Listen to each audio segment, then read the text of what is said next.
Motivation for this is that in the past we've operated in this belief that this is what Jesus came to do, and we've experienced the truth of a lot of these promises. But what about those who struggle with lifelong, deep-rooted issues? We've become more and more aware of such people. What about those who experience mental ill health? Personality disorders, who are victims of, for example, fetal alcohol syndrome, or who've been deeply impacted by drug abuse. What are the meeting points of Luke chapter 4, verses 18 to 19, where Jesus came to proclaim good news to the poor, release for the captives, sight for the blind, freedom for the oppressed, and all of that? What are the meeting points between that and people such as these? Now, although we believe in the reality of the spiritual battle, how can an understanding of and a participation in the battle be approached without making matters worse for those who are already very vulnerable and who may well not have the capacity to process and cope with it? Is the spiritual battle and the healing process, whatever that is, and we'll find out a bit about what the healing process is as we go through the day, is it just for those who have the mental and the emotional capacity that's needed? So the basically worried well, who want to get a bit better. Is it just for them? Are there any meeting points for those that God's calling us to meet? That's what I really want us to look at throughout this day. So I hope you're in the right conference. You're going to be equipped. We're going to be equipped. Thank you very much. Since preparing this, I've been really encouraged to see actually what God is actually doing. He is still God. He is still changing lives, and I'm really excited about that. So there are 4 sessions to this. Session 1 is what is the spiritual battle. This is a recapping, and what does it mean to be set free? What is all that all about? Session 2 is, which Jan's going to be doing, what is mental ill health? How does it differ from and relate to learning disabilities and the like? Session 3, building a healing community. And session 4, leading the church into enemy territory. Good, excellent. You're all still here. That must be on the money then. You know, perhaps the standard verse in the Bible that's so often used when we think about the spiritual battle is probably 2 Corinthians 10 verse 4. And 2 Corinthians 10 verse 4 says that the weapons we use are God's mighty weapons, not mere worldly weapons to knock down the devil's strongholds. We all know that verse. It's a very standard verse. Now, most Christians recognize that there is something called the spiritual battle. In fact, probably, if you don't recognize there's something called the spiritual battle, then you're so far into it that you need rescuing. And it's a battle that's not going to be won by worldly weapons. It takes spiritual weapons, or as that and many other translations puts it, God's mighty weapons. But you know, as I was thinking about the main theme that God's given us for this year throughout the Kingfisher family, which is that of reclaiming the ground, I think the Lord just drew my attention to 2 particular words in that verse of 2 Corinthians 10 verse 4. 2 particular words. Those words are, we use. We use. The weapons that we use. And that caused me to think, do we? Do we actually use God's mighty weapons in the way that we used to? Now, I'm not saying do we still pray. I'm hoping I don't need to ask that question. Do we still pray? Or do we still believe that Jesus has the ultimate victory, because, hopefully we do. What I'm talking about here, and what I believe the Holy Spirit's highlighting here as part of this Reclaiming the Ground challenge is, are we still engaged in the spiritual battle? Are God's mighty weapons still our go-to response to a world in great need? See, the ground that he's allowed us to occupy is both an incredible privilege. It really is. We're meeting and growing relationships with some of the most vulnerable people in our society. What a privilege. It's also an enormous challenge. To be on the very leading edge of being able to reach out to those who are the most vulnerable, who suffer from deep-rooted, profound mental ill health, who struggle with personality disorders, with the tragic consequences of drug abuse, with chaotic lifestyles that lack the basic building blocks of unconditional love and solid, supportive family. This is truly a privilege. And yet it takes us into a total minefield that I don't think Christians have worked out how to navigate. I don't think we've got a clue. By we, I mean we in general. Don't think we've got a clue. As one person in our Westgate congregation casually divulged just recently, I see spirits all the time. I have no doubt that she does. I have no doubt. She's well aware of them. We also have people who are psychotic, which causes voices that encourage them to self-harm and worse. And traditional forms of counselling don't even touch the sides. But why has God brought these people into our orbit, or perhaps us into their orbit? What is he expecting us to do? And why aren't we seeing more impact than we actually are? He asked provocatively. I think that over all of that, he speaks three words: reclaim the ground. Start using the weapons again, just in a more mature, understanding and responsible way.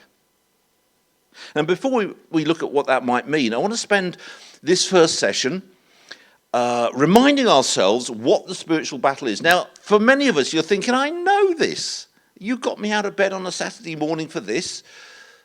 It is amazing just how easily knowledge leaks. And if we haven't focused on this for a while, it's amazing how much we forget. But also, it's amazing as we go back and look at it, we need to ask ourselves, do I still believe this? It all seemed so straightforward before. Is it still so straightforward? Do I still believe this? So I want to recap on the basic teaching of what is a spiritual battle. We need to reclaim a clear picture of what that battle really is. So, first of all, the Bible is really clear on something that actually a lot of people, whether they're Christians or not, would probably agree with, which is behind what we see in the physical world lies a spiritual world. In fact, not so much behind it as all around it, encompassing it. What we see around us, what we can smell, what we can touch, what we can hear, is not all there is. In fact, it's not most of what there is. Now, people who believe in God have some kind of spirit, or who have some kind of spiritual faith. I might as well just start that sentence again, really, having mashed that up. Now, people who believe in God or have some kind of spiritual faith have known this for thousands of years, but actually modern science would agree. It's now accepted that something like just over 90% of the universe is made up of something called cold dark matter. That is stuff that can't be measured. I'm not suggesting that cold, dark matter is the spiritual realm. I'm not saying that at all. What I'm saying is that actually nobody really knows what it is, to be honest. So most of the universe can't be experienced by the senses. Now, in addition to that, string theorists say that there are probably 11 dimensions now. That is 10 dimensions plus the dimension of time, rather than just the 4 that were originally recognized. In other words, in the age of quantum physics, actually in the age of quantum physics, the stranger the better. Nothing is too weird to be off the table in quantum physics. Even people in this age who don't believe in the spiritual realm are forced to admit that there's more to life than we can just see and feel and touch. Well, the Bible's been saying that for centuries. In fact, there are occasions recorded in the Bible when the curtain was pulled back and we're given a glimpse of what the spiritual world looks like. So, for example, the instance involving a man called Elisha, the prophet Elisha, and he'd fallen out of favor with the king at that particular time. He's on the run along with his servants. They're finally cornered in a village somewhere. And the king's army surrounded the village.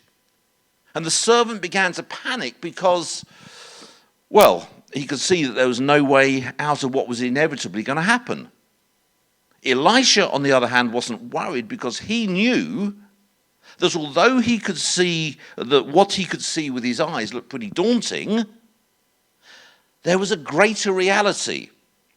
There was an unseen spiritual world all around them, even though they couldn't see it. And to calm his servant down, who was really panicking, Elisha prayed, "O Lord, open his eyes and let him see."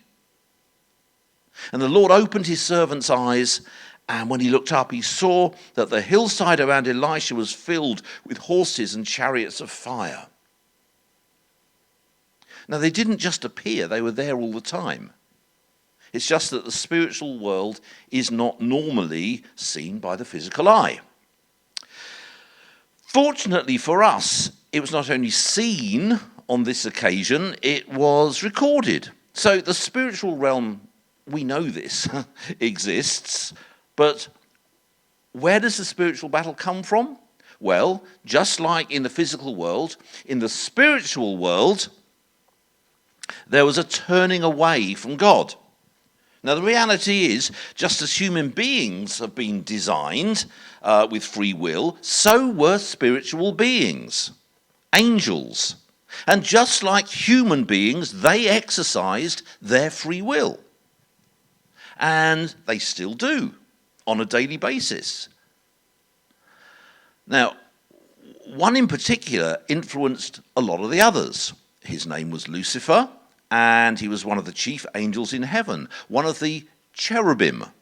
The cherubim have a number of functions in heaven. You can look this up in the Old Testament, but for example, the cherubim, or a cherub, was tasked with protecting the entrance to the Garden of Eden, so that Adam and Eve couldn't re-enter Eden, having been thrown out. That's Genesis 3, verse 24. They attend God. They're in the presence of God. Exodus 25, verse 22. They're bearers of God. They carry him. You can see that in 2 Samuel 22, verse 11. They're leaders of worship. Ezekiel 28:13. So Lucifer may have been responsible for leading the worship in heaven. Doesn't really matter what he was responsible for. The fact is, whatever his actual role, it was clear that he was an angel of great power and importance. But he was not content with just serving God. So he thought to himself, why him and not me? Or as the Bible puts it, for you, Lucifer, said to yourself, I will ascend to heaven and set my throne above God's stars. That is, other angels. Another way of talking about angels. I will preside on the mountain of the gods far away in the north. I will climb to the highest heavens and be like the Most High. And that's the angel Lucifer deciding he wasn't going to worship God anymore. Interesting, isn't it, by the way, how Lucifer is quoted as saying, I will climb to heaven. And that's exactly what happened in Babel, where the ziggurat was built. If you look at pictures of ziggurats that are still all over the Middle East, you'll see going around the outside in an upward spiral are steps. These steps represent the attempt to climb the stairway to heaven. I tell you, if you listen to Led Zeppelin's lyrics, you'll get a very good insight into this. By the way, this is a total red herring, bit off piste, but Babel, we think of it in terms of that's where we get the word babbling away, a confusion of languages, and that's true. Originally, the name Babel means gateway to God, Bab-El. They wanted to find that gateway to God and climb that stairway to heaven and be like God. Anyway, that's a little bonus point for you.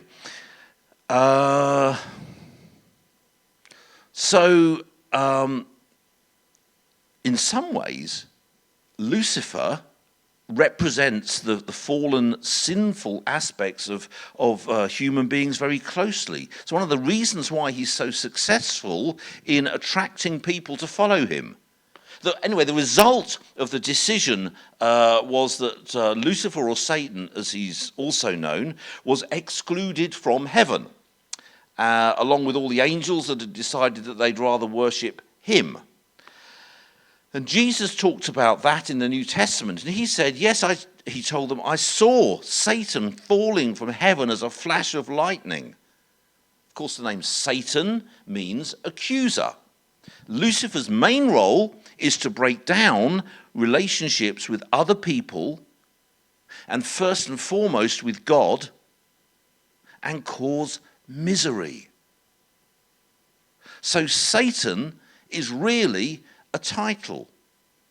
Where does all of the anger and the division and the hatred and the fallings out and the you're dead to me's, where does it all come from? From the accuser.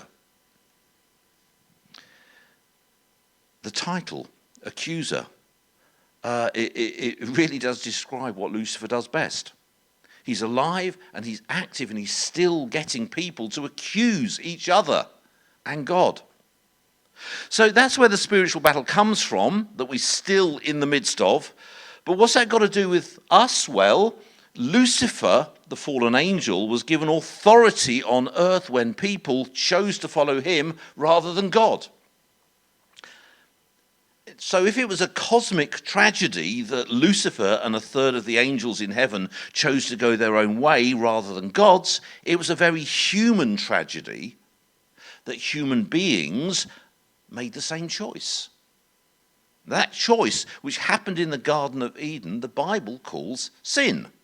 So sin came into the world through one person, and his sin brought death with it. As a result, death spread to the whole human race because everyone has sinned.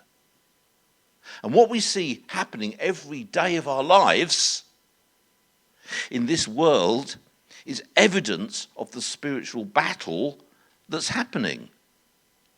There is no way that God would look at everything that had been created now and say it was very good.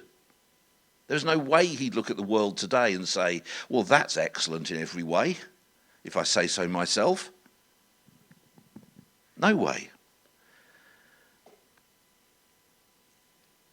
As a matter of fact, most of it's been ruined. Today, the state that the world's in is a much more accurate reflection of who's had authority in this world all these years.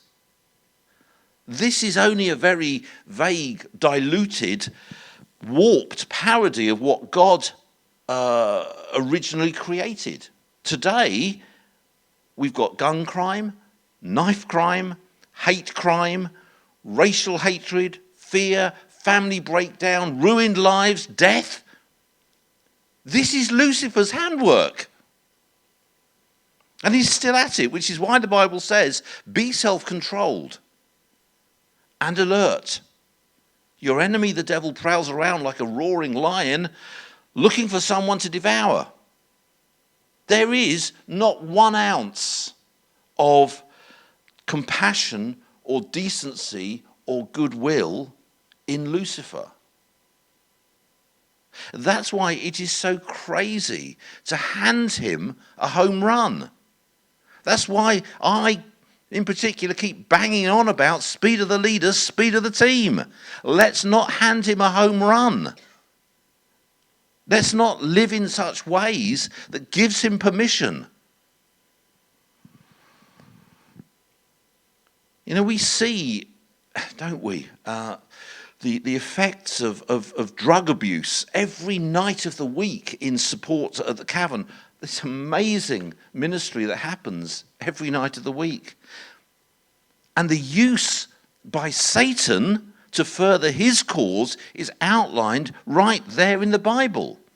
In Revelation 18:23, we read, for your, that is Satan, your merchants were the great men of the earth, for by your, Satan, by your sorcery, all the nations were deceived. The word for sorcery, the Greek word, pharmacia. Drugs. For by your drugs, all the nations were deceived. So the reality of the spiritual battle is that Satan's only goal is that we worship him instead of the God who gives us life. He'll offer anything to achieve that, anything. So what Lucifer started in heaven, he plans to finish on earth. In heaven, he tried to get the other angels to worship him. Here on earth, he tries to get, well, you and me to worship him. When he tried that with Jesus one time, he had absolutely no problem in sweetening the deal by showing him the whole world and saying, all this I'll give to you if you'll bow down and worship me. He has no problem in baiting the hook with all sorts of enticing things. Do you want to speak to a loved one who's died? No problem, just sign on the dotted line. I'll sort it out for you. Do you want to be the life and soul of the party? Do you want to have a really great time? Do you want to numb yourself so you don't feel that pain anymore? No problem. Just take these drugs, these pharmacia. Do you want to be top of the tree, be more successful than anyone else? I can do that for you. Just listen to me. I'll tell you how to scheme and cheat and lie your way to the top. Trust me. I'm Satan. Would I lie to you? All this I will give you so long as you bow down and worship me. Now, is there a problem with that? You see, millions would say no. The end justifies the means. This is why the end justifying the means is so dangerous. Doesn't matter how we get people into church. Just get them in. Doesn't matter what nonsense we speak to them and what, dancing troupe we have and what all of that. Doesn't matter. The end justifies the means. No, it does not. No, it doesn't. Is there a problem with that? Well, you see, the mantra is, I want to live my life by my own rules. No one can tell me what to do. I decide what's right and wrong for my life. It's my truth, and I have a right to speak my truth. And the lie that Lucifer whispers in our ears is, live for today, don't worry about tomorrow. Just drink from the bottle, don't worry about the small print on the label. Or here's how the Bible puts it. Enter through the narrow gate. For wide is the gate and broad is the road that leads to destruction, and many enter through it. But small is the gate and narrow the road that leads to life, and only a few find it. Now, the spiritual battle is the tug of war between the broad road that leads to destruction and the narrow road that leads to life. It's where the road leads that really counts. One leads to destruction, the other leads to life. One starts off with so many promises. You deserve the best. You deserve to put yourself first. Don't worry about all the corners you're cutting. Don't worry about the brain cells you're frying. Don't worry about how it's all panning out. It starts off that way. Those promises are just smoke and mirrors. Lucifer has no intention of really giving anyone the world. He wants that for himself. He says to Jesus, look, I'll give you the world as long as you bow down and worship me.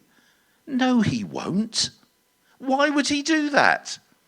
This is Satan's domain. Why would he give that to the Son of God? Of course he's not going to do that. What, you mean he's lying?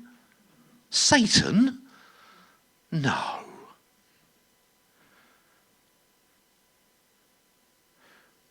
The problem is what so many people thought was freedom and self-fulfillment ends in disappointment and betrayal. He does not deliver what he promises. Never has, never will. The truth is, Satan's plan is to deceive us, to dishearten us, to destroy us. God's plan is to rescue us from that and give us life. That's what we're about. We are inching our way ever so slowly towards tools that we can use. See, the amazing thing is that even though the people he created turned their backs on him and voluntarily threw in their lot with Lucifer, he has not given up on us. Even though Lucifer whispers in people's ears to try to get them to doubt and disbelieve God, which is what he's been doing for as long as there have been people. You know, because we say this quite often at Kingfisher, it's worth bearing this in mind as a motivation as you prepare Bible studies for your Connect groups, as you speak to people and seek to bring biblical truth. It's worth bearing in mind that what we are fighting here are the first 4 words that Satan is ever recorded as saying in the Bible. Did God really say? Our role as leaders is to say, this is what God really said, and stick to it and hold to it and live it. Did God really say? You must not eat from any tree in the garden. By the way, no, he did not really say that. He said, don't eat from the tree of the knowledge of good and evil. That's what he said. But anyway, that's Satan's tactic. Did God really say? He puts doubt and confusion into people's minds, so they end up turning away in confusion from God. Which is why, with a world population of 6.7 billion, only 2.3 billion believe in the God of the Bible today. Even though Lucifer is still whispering in people's ears today, deceiving them, disheartening them, destroying lives, God has not given up. He still has a plan to rescue us from that and give us life. That's what Jesus came to proclaim. The thief's purpose is to steal, to kill, and to destroy. My purpose is to give life in all its fullness. Now, Lucifer's got lots of different hooks in the water to try to entice people. I often think of Lucifer in terms of like the child catcher in Chitty Chitty Bang Bang. Surely one of the most horrific moments in any children's film ever. Lollipops. I do, don't I? Gosh, I'm good. Or bad. God has only one response to those hooks, and it's this: it may look sparkly and fun and like you're in control and calling the shots, but there's only really one way to experience real life, life in all its fullness. Now, why should you believe me when I say that? Because he says, I sent my son to die to show you that way. That's the measure, he says, of how passionately I believe in the narrow gate.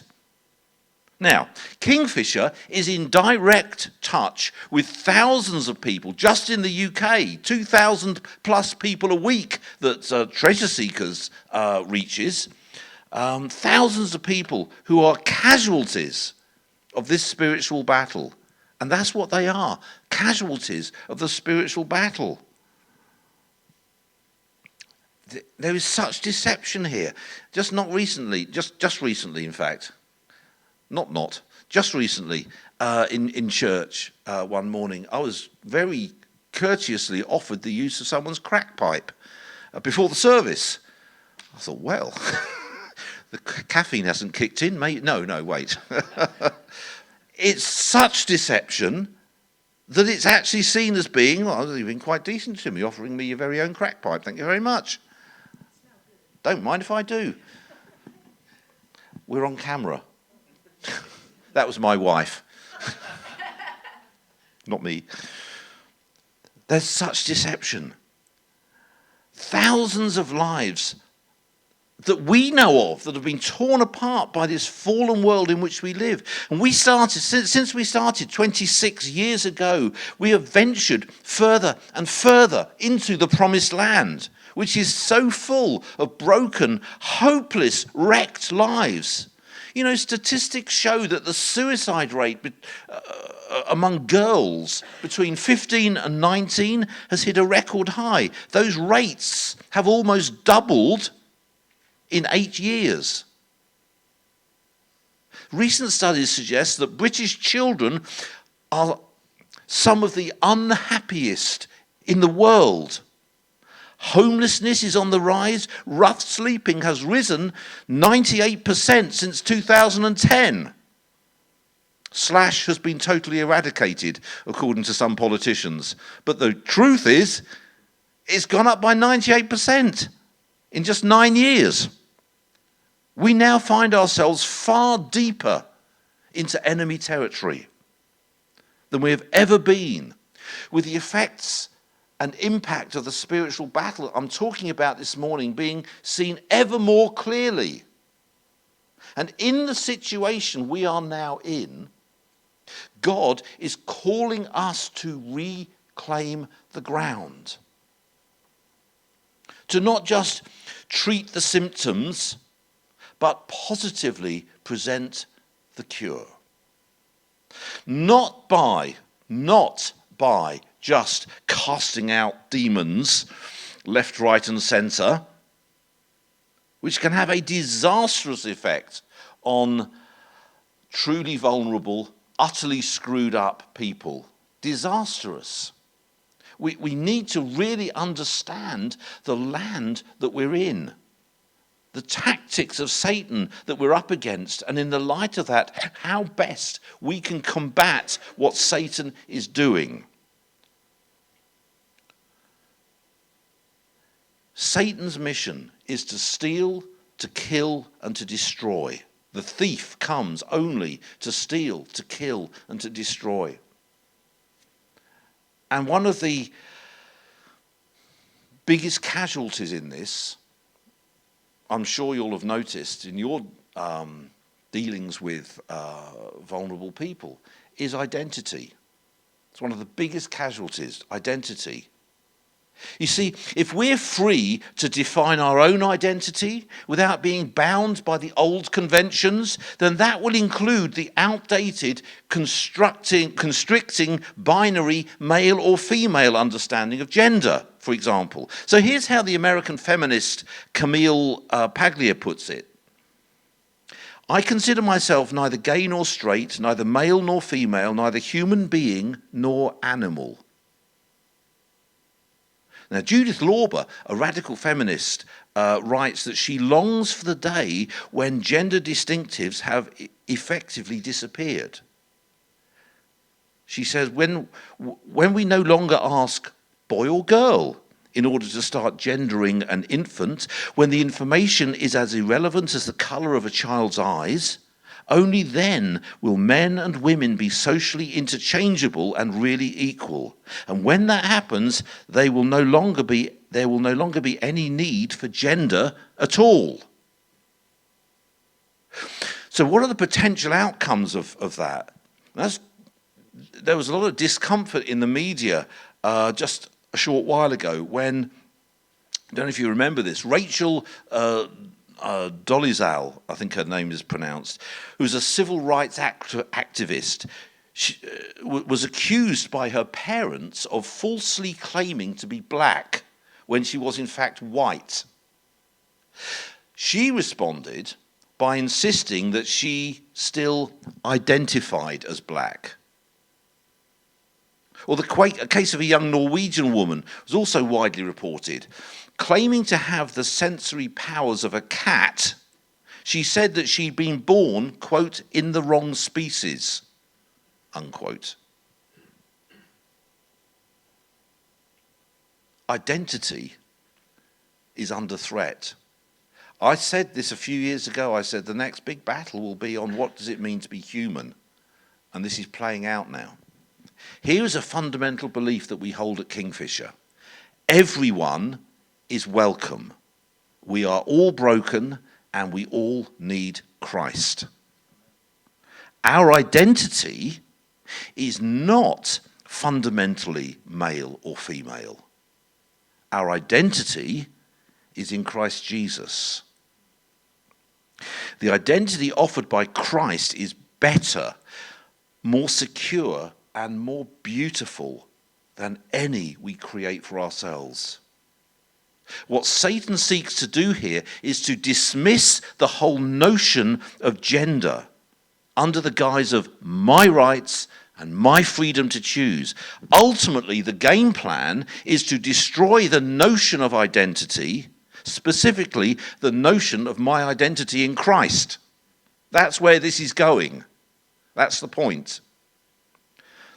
The first big casualty is identity. The second big casualty, objective truth. When men choose, G.K. Chesterton this is, when men choose, I think he meant when people choose, not to believe in God, they do not thereafter believe in nothing.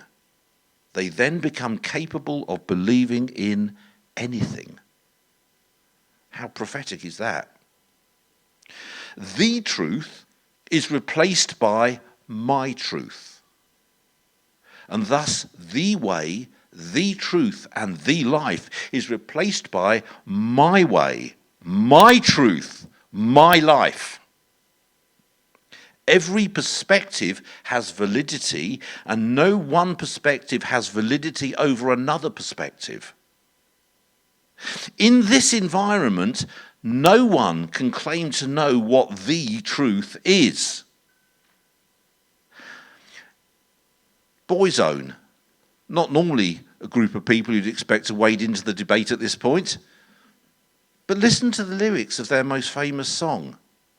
No matter what they tell you, I won't sing this because obviously I can repent at leisure. No matter what they tell you, no matter what they say, no matter what they teach you, what you believe is true. And thousands and hundreds of thousands of people have just taken that on because it's a lovely, well, arguably a lovely song.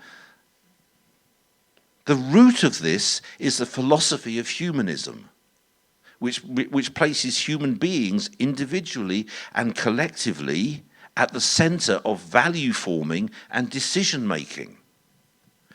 When I am at the center, then it's for me to decide what's true, what my code of ethics will be, what my truth is. So truth is the second casualty. The third casualty is worth. When people are stripped of a sense of worth, the only way out is death. Now that sounds extreme, but this is in line with Satan's mission.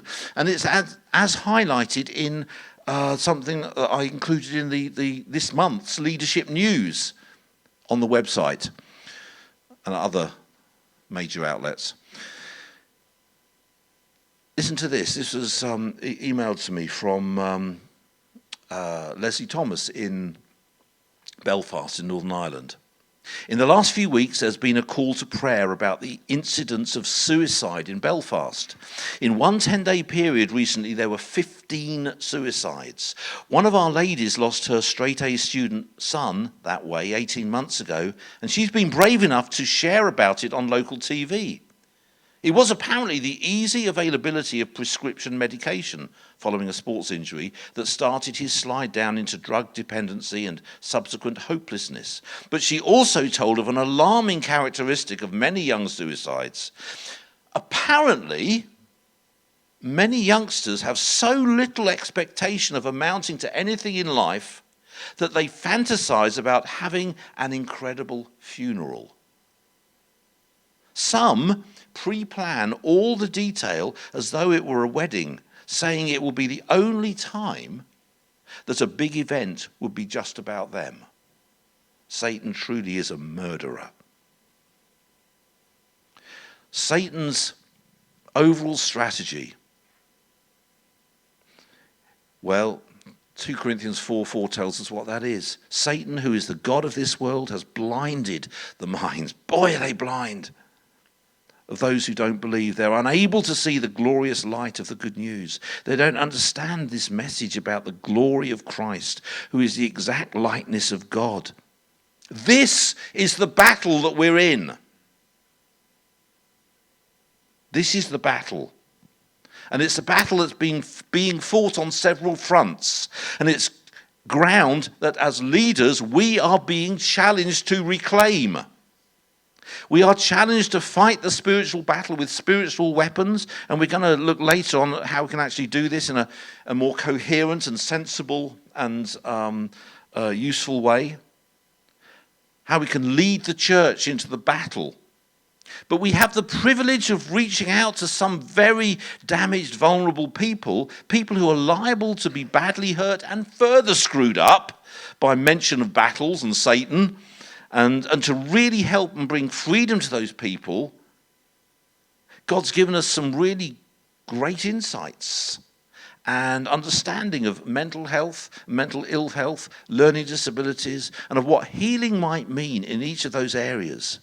We're going to look at that next with Jan. But let me just say, what does it mean to be healed? What does it mean to be healed?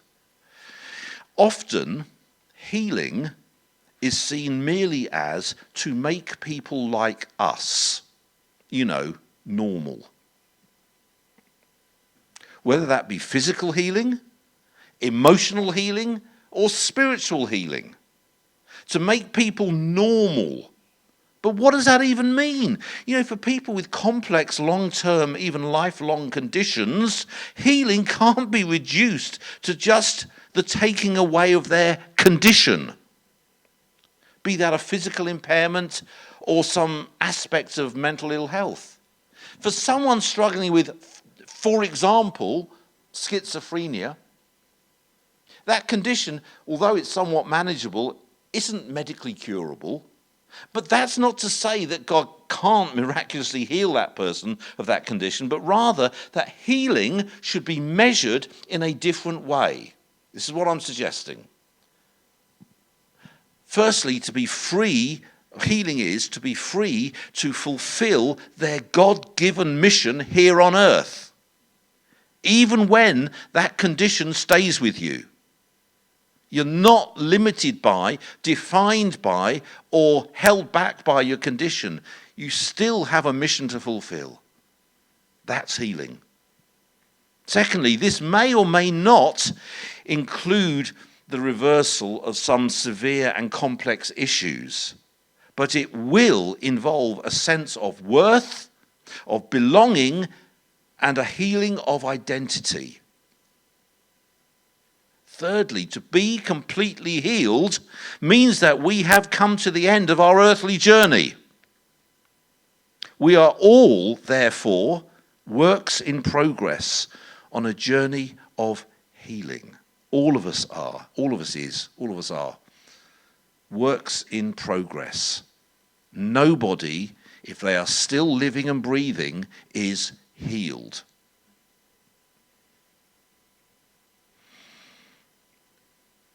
We're going to look further at what this means and how we can bring together the incredible spiritual weapons that we have, sensitively and constructively, into the world that God has entrusted us with, and maybe look at some examples of how this has actually worked as we move ahead. But I come back to that statement and those words that St. Paul used, those two words, we use. I think we need to reclaim this ground. I think we need to stop just looking at the situation as it is and say, well, let's try harder. I think we need to use the mighty weapons that God's giving us in ways that bring healing, wholeness, belonging, identity, hope. And we're going to find out a little bit more about how we do that as we go through the day. And the next session we have, which I think is a very exciting session, is to actually listen to someone who actually knows what they're talking about in terms of what is this mental ill health, what is this, these different titles that are used, and come to understand more about the world in which God is sending us. So let's take a break now. Let's have a drink, some tea and coffee, or alternatively go and put the kettle on, and we'll be back in just a little while.